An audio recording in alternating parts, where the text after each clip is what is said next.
Welcome back to MCG Pediatric Podcast. This is your host, James Davis. I'm one of the residents here at the Medical College of Georgia. I am joined by Dr. Robert Pendergast, who specializes in adolescent medicine. Dr. Pendergast, thank you very much for joining us. Thank you very much for the opportunity. Well, today we'll be discussing myalgic encephalomyelitis, which is also known as chronic fatigue syndrome, which is a complicated disorder characterized by extreme fatigue that cannot be explained by any underlying medical condition. For the podcast, we'll be referring to this as ME/CFS for short. To get us started, Dr. Pendergast, could you give us an example of a patient you've worked with who has had ME/CFS? Sure thing. This is a patient who actually in the month of May was admitted to the hospital, a 14-year-old female who had had a fainting episode at school during a choir concert. She continues to be tachycardic at about 94 beats a minute at baseline, but her heart rate on the monitor goes up to 130 or higher when standing. Her blood pressure is 104/72. She complains during her history of chronic abdominal pain, loose stools, and heartburn.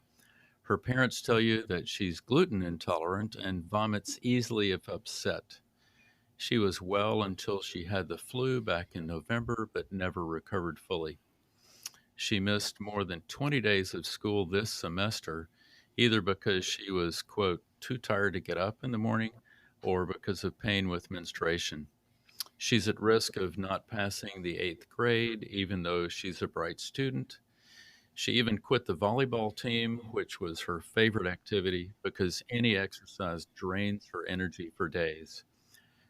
Her parents have attempted treating this at home with melatonin, 3 milligrams at bedtime, a probiotic, and an energy formula with herbal ingredients, which they don't happen to have with them here at the hospital. When you see her in the hospital room, she appears pale, with dark circles under the eyes, a flattened affect, and quiet voice. Well, first glance, it sounds like she's got a lot going on. I mean, you mentioned the orthostatic intolerance, GI complaints, fatigue, dysmenorrhea, school absence, worsening school performance, and decreased activity tolerance. So, I mean, exactly how do these symptoms tie in with ME/CFS? I mean, the fatigue part, I understand. It's in the name. But everything else, not so much. Well, I think to best answer your question, we should probably lay some basic foundations first. So, first of all, what is ME/CFS? And then we can go on to symptoms. Okay, that works. So ME/CFS, also sometimes called systemic exertion intolerance disease, is a syndrome of overwhelming fatigue with loss of physical and mental stamina, sleep disturbances, and worsening of symptoms after minimal physical or mental exertion. Okay, so I guess it's like a very debilitating fatigue. But so what causes it? And particularly with our patient population, who's affected? Absolutely, yes. It is fatigue that is severely debilitating or unexplained fatigue that's not relieved by rest and reduces a person's activity. As for who is affected, cases of ME/CFS have been seen sporadically around the world and no particular favoring to any one region or ethnic group. Anyone, any age or gender could be affected, although it does occur more frequently in those aged 11 to 19 and 30 to 39, with the teenage demographic occurring 3 or 4 times more frequently in females than in males. Now, the exact cause of this syndrome is still unknown, but an interesting trend that has been noticed is that a fair number of incidences of ME/CFS have occurred in clustered outbreaks, which raises the possibility of a potential infectious connection, maybe post-viral, for example. A second, potentially related theory is that the symptoms arise from CNS inflammation. Third, what has been discussed is a microbiome theory, which also supports an infectious connection, stating that the causative pathogens, whatever those happen to be, may persist in the host's microbiome. This would then cause a persistent dysbiosis and thereby causing a broad dysregulation of the patient's physiology and widespread symptoms. Okay. So we have fatigue in a 14-year-old female with a recent history of flu. Where exactly do these other symptoms come in? Well, first remember that ME/CFS is a psychobiological disorder as opposed to a purely psychological disorder, such as a conversion disorder, meaning there's communication from psyche to soma and vice versa. Second, as I hinted earlier, is the microbiome theory. So you have a multi system disorder. And that multi-system component then would account for your patient's GI and cardiac symptoms, correct? Right. Correct. Okay. If that's the case, then, I mean, there's a potential for any organ system to be affected. So, which symptoms do we need to be able to make that definitive diagnosis? So, when you recall the definition that I gave earlier, I mentioned fatigue, physical and mental exertion intolerance, and sleep abnormalities, which may range from non restorative sleep to excessive sleep to insomnia. So, these three major symptoms must be present for at least 6 months. In addition, at least one minor symptom, either orthostatic intolerance or problems with thinking and memory, commonly called a brain fog, if you will, must also be present. Okay, that's making sense so far. Fatigue and exertion intolerance, though, are pretty vague symptoms. So, what do we have that distinguishes those symptoms from someone who's exhausted after, say, running a marathon or writing a long test? Excellent question. So the distinction is a matter of both threshold and severity.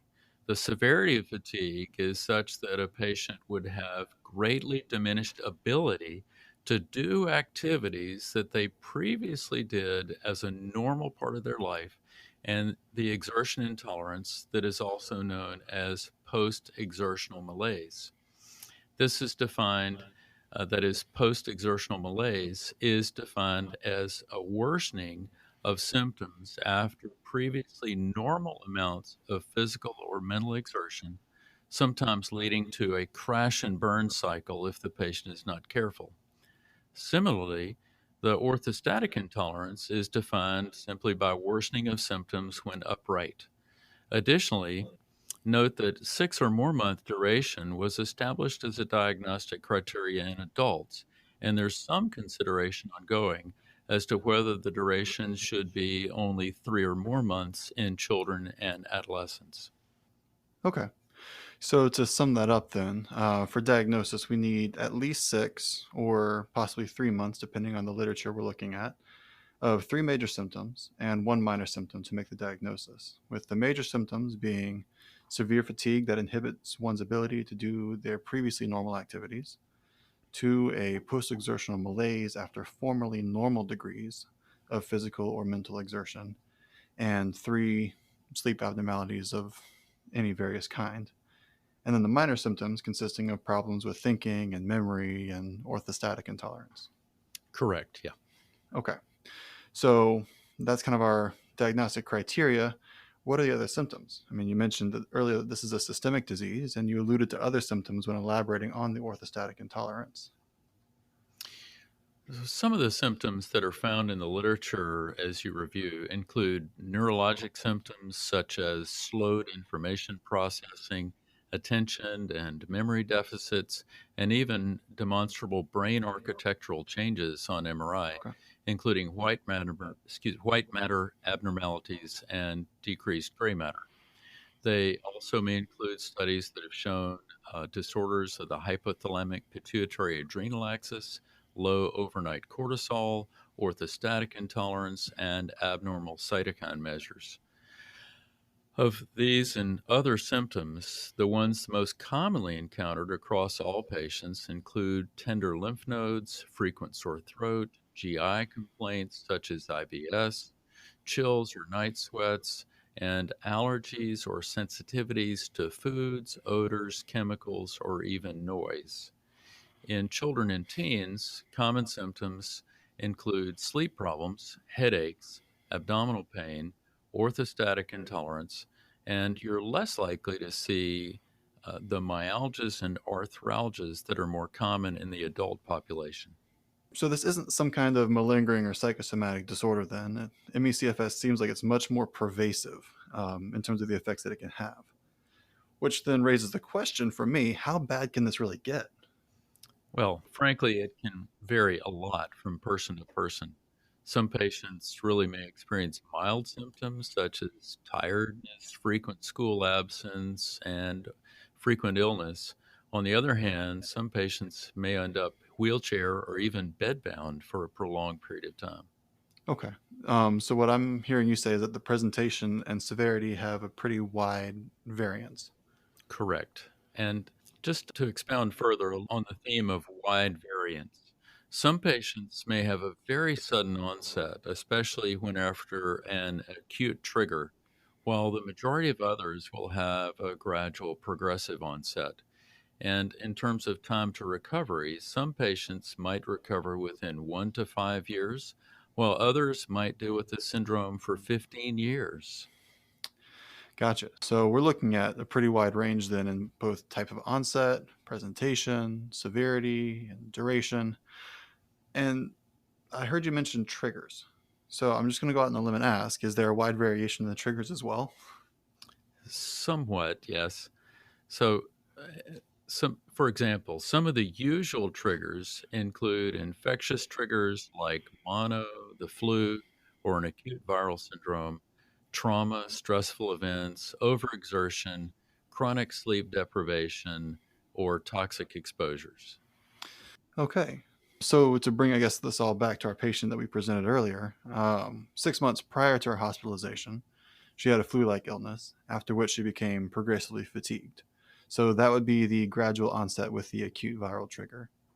Next, she meets her three major criteria with her 1, diminishing performance in school and missed school, 2, withdrawing from volleyball due to post-exertional crashes, and 3, the melatonin use, which suggests sleep disturbances.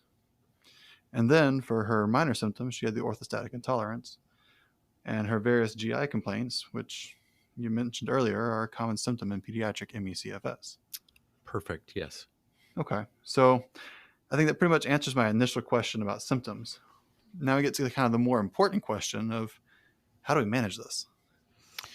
Well, the first step, as with any diagnosis, should be a thorough HPI, history of present illness, just the basic things with which we're all trained in medicine. That makes sense. I mean, there's a wide variety of onset symptoms and severity, so we got to get the details of what exactly is going on. Exactly. Second, your physical exam and relevant lab work comprising that 6 month rule out period. And third would be the actual management of the illness. Okay. So then, with regards to the rule out period, what work exactly goes into that? Well, first we start with the basics. Get a good, thorough physical exam, and if needed, a mental status exam. From there, depending on what your pertinent positives and differential are, you would then order lab work and consultation with pertinent subspecialties. Something important, though, is the use of standard symptom checklists. These could be used objectively to measure presence and change of symptoms across the duration of treatment. Okay.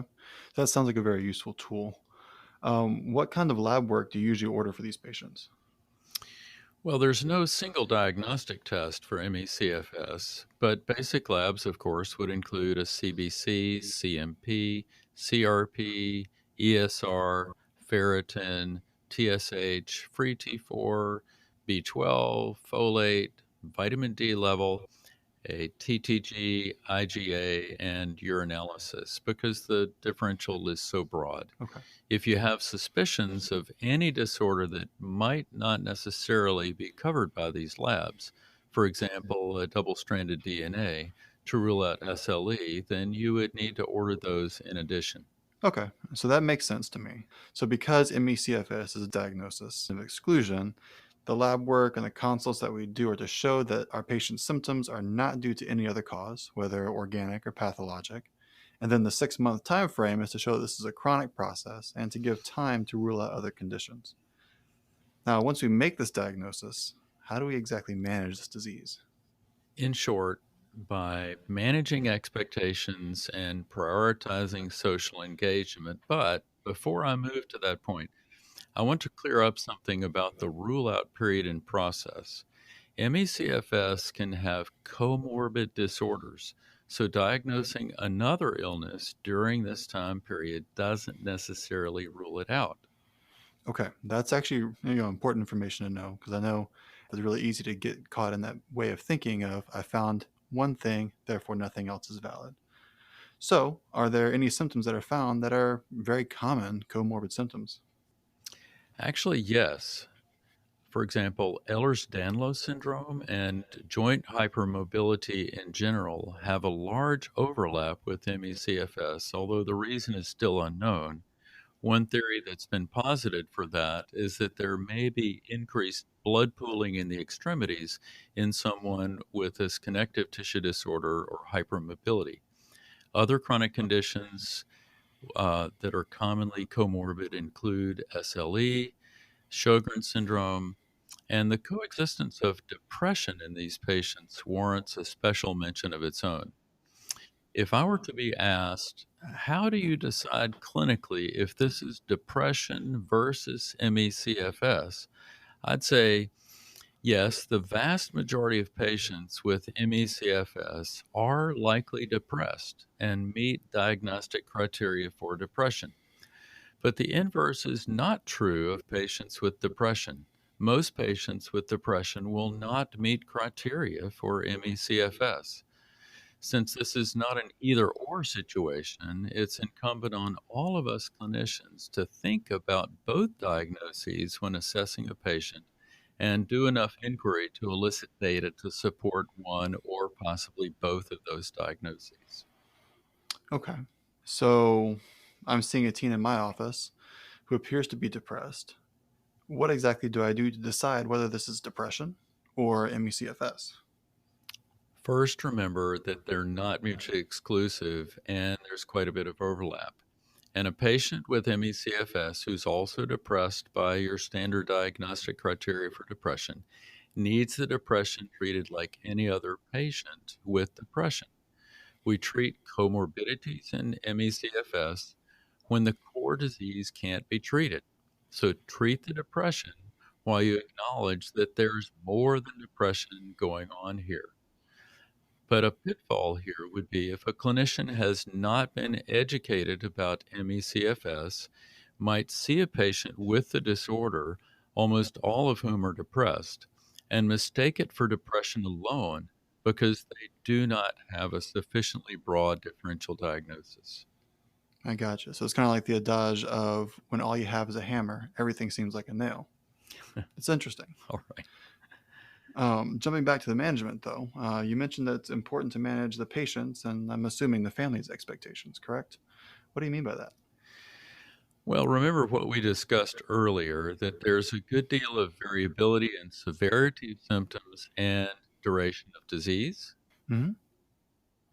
Well, exactly that. Okay. It's important to help patients and families to have a realistic set of expectations regarding their severity and the length of the illness.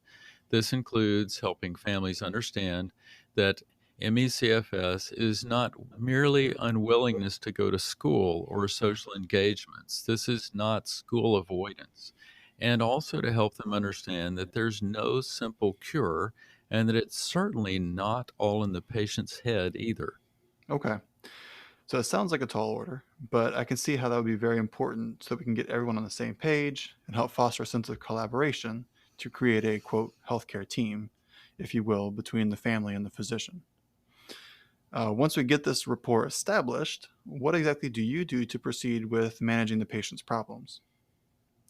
That would fall in that area of prioritizing social engagement, which has two main components to doing so: managing the social impacts and managing symptoms. Management of social impact is, in essence, working to keep your patient as socially engaged as possible, especially when it comes to continuing school engagement and education. Okay, so this would be solutions like, say, half days or school from home, things like that. Those are good examples, yes, but that's not the only component. Okay. Our job as physicians is to communicate with the schools and educators and providing them education on MECFS and how to help care for our patient if he or she is able to be physically present in school. This should be a collaborative effort on how to keep our patient from falling behind his or her peers as much as possible. It's important to remember that for MECFS patients, many want to be socially engaged and active, but are physically unable to do so. Okay. So then part of our job as physicians is to help create some of these accommodations for our patients. In part, Okay. the other half of prioritizing social engagement is symptom management, or another way to think about it is maximizing their ability to be active and engaged without causing overexertion. This is done on a symptom by symptom basis, starting with the major symptoms, but treating other symptoms as they arise. Okay. So what exactly would that look like in a regular practice? Well, it needs to start with regular office visits, particularly to keep tabs on your patient, partly to offer support, affirmation, validation, and next, managing that post exertional malaise. We can do that by setting reasonable limits on activity collaboratively with the patient, helping them to avoid cycles of overexertion and crashing, and by using pedometers, for example. Pedometers? Well, yes, maybe I'm old fashioned. You might be able to use an Apple Watch or a Google Fit too. The idea is to measure how much exertion it takes to hit the fatigue limit and to better help your patient to set their exertional limits so they know when they're getting close to what they have done before when they hit that limit. It also comes in handy for showing measurable evidence of improvement, whether it's by an extra 50 steps a day or 10 minutes of added activity tolerated. These small goals are something worth celebrating. I got you. So it kind of gives us an objective benchmark to give us small victories to celebrate then. It's pretty neat. What other symptoms, though, do we usually manage, and how do we do that? Well, we manage, for example, sleep problems by improving sleep hygiene or using over the counter medications like melatonin. We can manage brain fog by ADHD medications, though it's important to be aware of the risk for increasing push crash cycles due to stimulant use when the patients feel better than they expected to and overdo it. Mm-hmm. We can manage orthostatic intolerance with management of fluids, salt intake, support stockings. We can manage depression and anxiety, ideally by therapy and a well informed professional therapist or counselor, with or without medications, Mm-hmm. and manage pain by a variety of methods, including simply getting your patient moving, physical therapy, acupuncture, and non opioid pain control. Okay. So that's an interesting approach, and I can see how the goal of all these individual therapies is to better enable your patient to engage and be active, and to try and do so without prescribing a long list of medications. Right. And there's nothing wrong with prescribing or using medications. It's just important, as in any other disease presentation, to be judicious about medication choice here. Okay. Yeah, and that's definitely good to keep in mind. Thank you very much for walking us through actually the description of the disease and its management. Um, Before I close, though, I did have one final question. This is not a disease I'm particularly familiar with, and so I wanted to know what research is currently being done on ME/CFS, whether it's on the etiology, physiology, or management of the disease. Well, unfortunately, not a whole lot of work is being done currently. It's well underfunded. Back in 2015, the Institute of Medicine assembled and wrote a 300-page document compiling the accumulated knowledge and understanding of this disease. That document and working group worked to redefine the disease from its last working definition of chronic fatigue syndrome back in 1994 and is actually where we get its other name that I mentioned earlier, systemic exertion intolerance disease. Okay. Since that 2015 paper, the main research that's been done, at least that I could find, is at Stanford and at University of Alabama. Stanford's research is currently looking at the link between ME/CFS and a prior infectious event. They've also looked into the possibility of ME/CFS being driven by pro-inflammatory cytokines. UAB is looking at neuroinflammation specifically as a mechanism for ME/CFS, as well as researching the use of low-dose naltrexone, sometimes called LDN, for pain management. Okay. So that's actually some very interesting research that's being done, and it's kind of unfortunate that not much else has been started or is currently being funded. But hey, who knows? Maybe this discussion will inspire some of the listeners maybe to be involved in research to help maybe find a cause or a more effective targeted therapy. Who knows indeed? Well, thank you very much for taking the time to educate us on this topic, Dr. Pendergast. It's been my pleasure. Thank you so much for the opportunity to be with you. You're welcome. That's it for today. Remember, all content from the MCG Pediatric Podcast is intended for informational and educational purposes only. It should not be used for medical advice to diagnose or treat any patient. Thank you for listening to the MCG Pediatric Podcast.